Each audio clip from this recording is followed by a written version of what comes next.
7:05 recibimos a Giulio Cellini Ramos, abogado, consultor político, asesor legislativo, profesor de Derecho Internacional, Análisis Político, Relaciones Públicas, Políticas y Diplomáticas, IVLP Alumnus, director del LOC Political and Social Consultancy.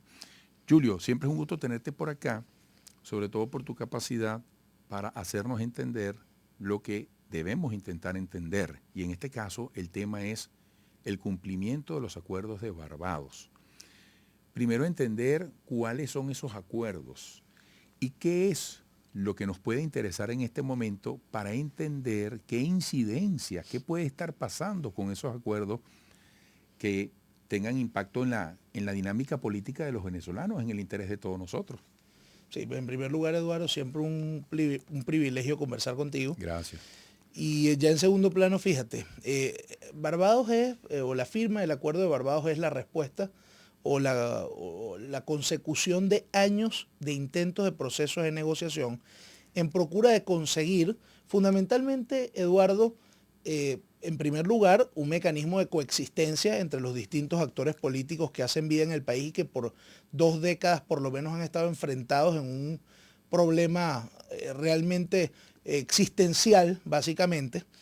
Y por otra parte, la consecución, el logro de algunas condiciones de naturaleza institucional. Sabemos cuál es la realidad de la institucionalidad venezolana, altamente deteriorada. Estamos frente a una situación de desinstitucionalización progresiva y que ya ha venido tocando los niveles más altos. Y en los actuales momentos, parte de lo que se busca precisamente en Barbados es buscar destrabar el tema político y empezar un proceso de reinstitucionalización del país. Sin embargo, está claro que ante la proximidad de las elecciones presidenciales que deben convocarse en el año 2024, es necesario que los esfuerzos sean de alguna forma metidos en un embudo para producir fundamentalmente ¿qué? Condiciones de naturaleza electoral que el país esté esperando. Porque venimos, como tú sabes, de un proceso en el 2018 en el que se desconoció la elección presidencial porque la oposición y amplísimos sectores del país consideraban que no habían condiciones para participar en ese proceso electoral y eso derivó en un desconocimiento pues de parte importante del mundo, por lo menos de los principales países del mundo, en un bloqueo luego al país desde el punto de vista económico y financiero, y eso nos trajo a esta situación de callejón sin salida que hay que buscar destrabar. Ahora, y ahí está el interés, Eduardo, tanto del gobierno como de la oposición, de buscar un mecanismo de coexistencia y de reglas mínimas de juego entre los distintos actores para producir una convivencia pues natural en cualquier país del mundo entre actores políticos. Pero fíjate, ya que has tocado el 2018, recordemos que la oposición prácticamente hizo mutis. ¿Sí? Prácticamente se quedó Henry Falcón solo o con muy pocas otras alternativas. Y desde entonces en la oposición ha habido mucho desencuentro y se habla de las oposiciones. Y sería muy interesante saber al sol de hoy cómo es visto Nicolás Maduro dentro de este proceso histórico en su aspiración precisamente a ser reelecto, porque el año que viene está a la vuelta de la esquina.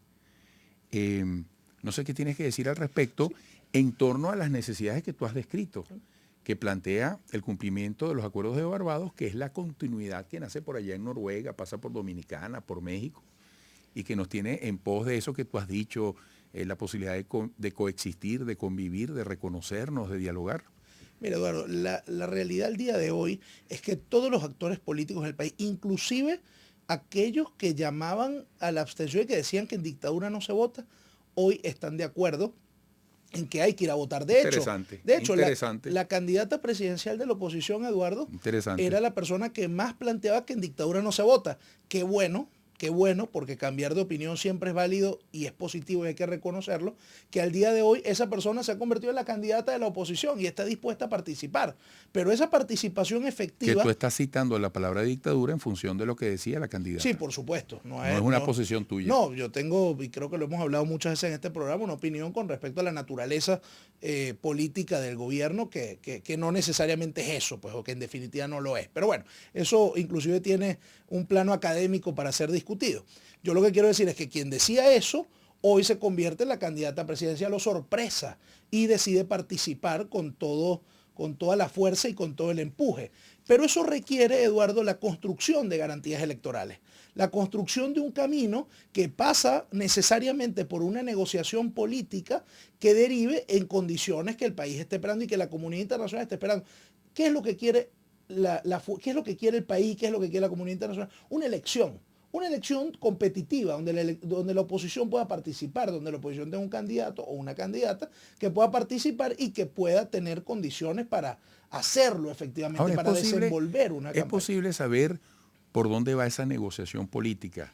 Y vuelvo a Barbados, sí, porque es obvio que hay distintos escenarios de diálogo. Es obvio, uno se da cuenta y de repente aparece en Venezuela gente que no venía y de repente dan una noticia y el mismo sector privado te dice, mira, aquí hay otro nivel, estamos conversando, es que, Eduardo, nos vemos las caras.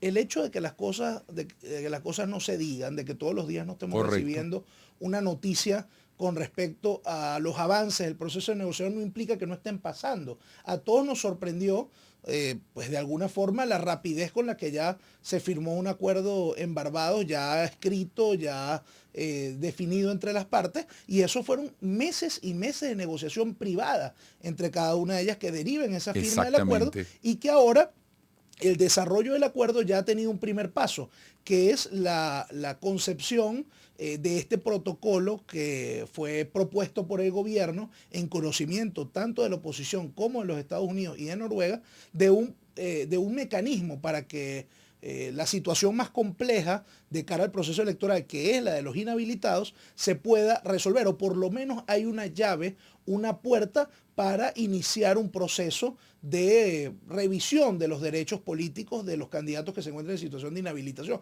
Yo creo que esto es positivo, por supuesto muy insuficiente, no resuelve el problema. Además, es impresionante, es inaudito que en nuestro país tengamos que firmar un acuerdo político para el cumplimiento de la Constitución, para el cumplimiento de los procedimientos que inclusive están en la ley, para recurrir a alguna decisión, algún acto administrativo, como lo puede ser en este caso las inhabilitaciones, ¿no?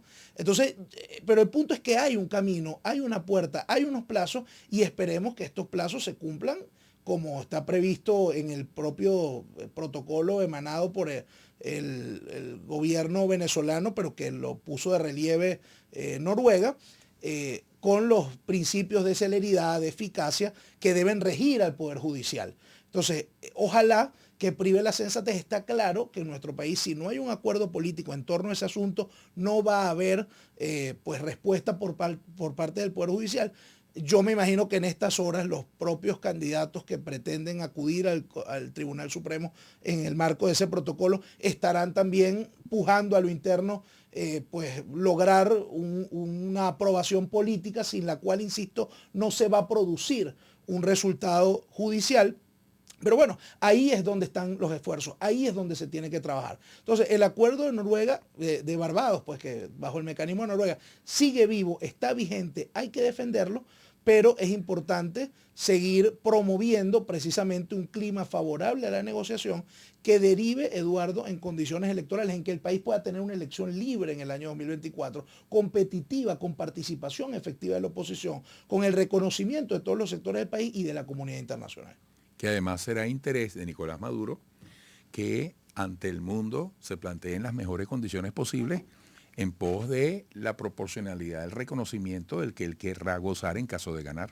Es que nos interesa. Después, en otro espacio y con más tiempo podremos hablar, Eduardo, de la situación en la cual el gobierno va a plantear la elección, que está claro que al día de hoy el gobierno está en una situación de minoría, en términos pues de aprobación en la opinión pública, en los estudios de opinión, y obviamente saben que ante una elección libre, pues la derrota es casi segura y obviamente empezarán a plantear otros mecanismos que son, por cierto, válidos en política, como tratar de dividir al adversario, como tratar de generar desconfianza en el sistema electoral, como tratar de buscar, pues, bueno, mecanismos pues para que la población de alguna forma se confunda frente a las opciones de oposición que hay. Eso va a pasar seguramente, pero lo que nos interesa es tener condiciones objetivas para un proceso electoral limpio. Y a eso es lo que hoy se reduce básicamente el acuerdo de Barbados, a trazar el camino